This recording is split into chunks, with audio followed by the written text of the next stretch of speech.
High, আমি সাদ এবং আমি মরিয়ম। শ্রম পরিদর্শক হিসেবে আমরা কাতার সরকারের প্রশাসনিক উন্নয়ন, শ্রম ও সমাজ বিষয়ক মন্ত্রণালয়ে কাজ করি। আসুন আমরা আমাদের দপ্তরের এবং আমরা কি কাজ করি সে সম্পর্কে বলবো। আমাদের কাজ হচ্ছে শ্রম আইন সঠিকভাবে পালন হচ্ছে কিনা তার দেখাশোনা করা।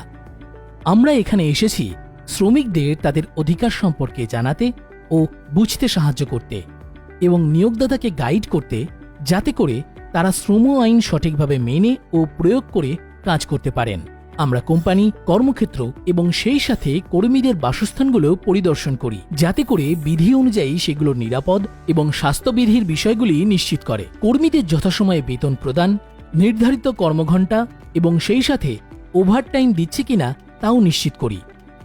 আমাদের বিভিন্ন বিষয়ে দক্ষতা, অভিজ্ঞতা এবং জ্ঞান আছে, যা নিয়োগদাতা এবং কর্মীদের সঙ্গে শেয়ার করতে পেরে আমরা সত্যিই আনন্দিত। যখন কোনো অনিয়ম ধরা পড়ে অথবা কেউ আমাদেরকে জানায়, তখনই আমরা প্রতিষ্ঠানের ম্যানেজারকে দ্রুত সমাধানের নির্দেশ দেই। আমরা পুলিশকেও মামলা নেওয়ার কথা বলতে পারি। কিন্তু যদি কর্মীর নিরাপত্তা ক্ষেত্রে গুরুতর কোনো সমস্যা দেখা দেয়, তাহলে আমরা অবিলম্বে কাজকর্ম স্থগিতের আদেশ দেই। আমরা আশা করছি এতক্ষণে আপনারা জানতে পেরেছেন যে আমরা কে, আমাদের কাজ কি এবং আমরা আপনাদের জন্য কি করতে পারি। দয়া করে মনে রাখবেন যে আমরা এখানে আপনাকে সাহায্য করতে এসেছি। তাই আপনি যদি আরও তথ্য জানতে চান, তাহলে শ্রম পরিদর্শন বিভাগের সাথে যোগাযোগ করুন।